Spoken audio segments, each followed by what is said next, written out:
Okay, let's start again. Here in Clovis, California, we just finished installing a regulator and a 4-foot gas supply line over to the shutoff valve in this cabinet right here.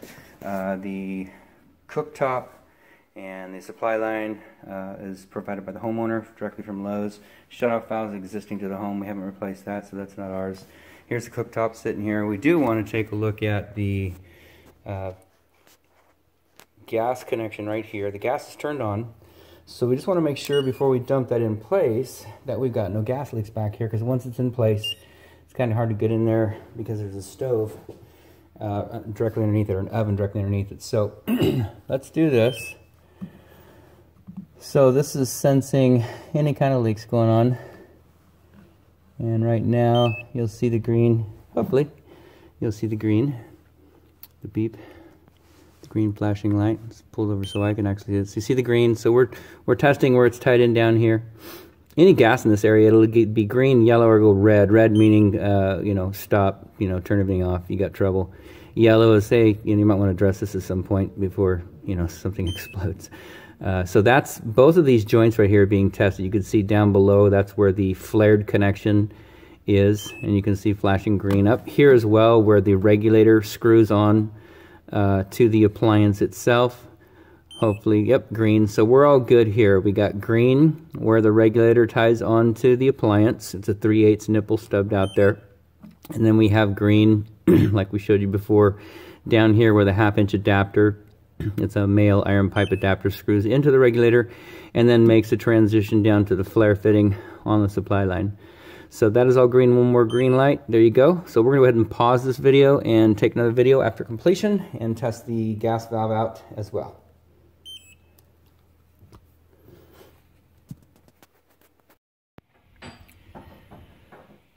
Okay, so we're still here in Clovis, California, and we're going to test this little valve out now. We tested the cooktop portion, and that has not been disconnected, but we did need to take it apart from the valve so that we could run this line further into the cabinet, and then go ahead and we just created a little loop and turned it down. You can see there's no kinking there. Keep in mind, if you ever have the appliance worked on, do not let them lift that unit directly out of there.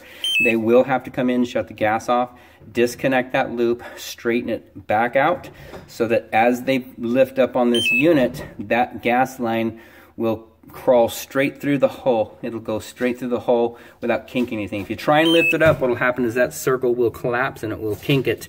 And then, might not be a problem short term, but if that happens enough times, you could kink it and then go ahead and cause damage to that corrugated stainless steel supply line. So it is on right now. We got our little beeper indicator going. We're going to go ahead and hopefully see if I can shake a bunch for you. I'm not a lefty. But so there's the connection right there. You can see there's the green. Oh, we didn't get a picture of it. One more time.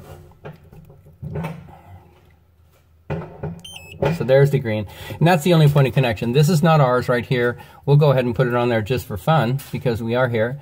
That is installed with the home, and it's green. So everything in here is working correctly. We'll go to the back side of the net just for one more reading, and just to see if any gas is seeping out the back. But so everything's green. Everything's good in here. And there's the finished product. There's everything going on right there. And we will keep the homeowner out of the picture because I'm sure they would like to have their privacy. So the gas is on and it is plugged in. So we're just going to start and see if we can get some gas flowing through here. Usually when you shut the gas down, you get some air in the line, so you wait a little bit for that air to clear. And then hopefully one or more. Yep, so you got one there. That one's good. We'll turn that one down a little bit. And the back one, so that's good. Middle one, and then of course the back there. And look at the meter spinning round and round as I'm wasting all this gas in here. But we want to make sure it's operative before we go. So you can see everything is looking great. That's the way the burner should perform. Nice tight fit in the hole. There's only about a 1/2 inch movement from side to side and front to back. A little self-sealing rubber gasket on the bottom so it stays still and doesn't scoot around too much. So anyways, that looks good. We're going to shut this all off. Gas valve looks good. Outside of that, this installation is done.